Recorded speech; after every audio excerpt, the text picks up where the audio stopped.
Sally Babbitt is an attorney, author, and mediator, owner of Babbitt Legal Group. Today, we're in our second of our two-part series on estate planning documents.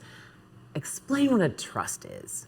By law, a trust is actually a contract. Okay. But in layman's terms, if you think about it as kind of a hybrid between the will and the durable power of attorney, that's kind of what the trust can do for you. So the advantages of having a trust are great.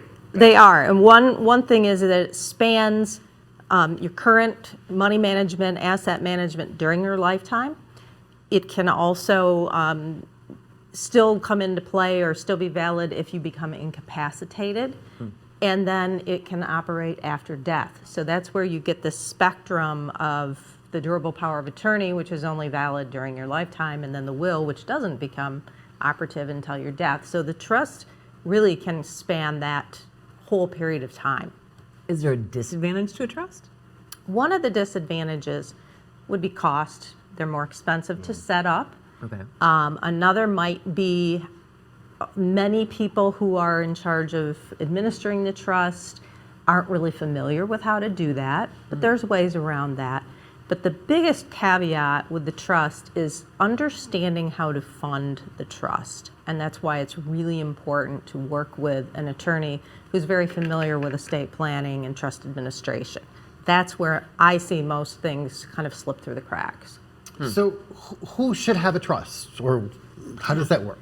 Well, there are a lot of reasons that people could benefit from a trust.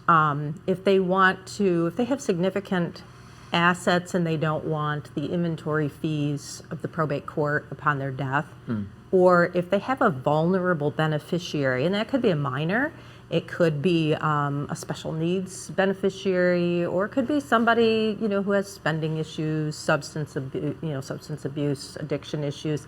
Anybody who's vulnerable can really benefit from having this trust in place.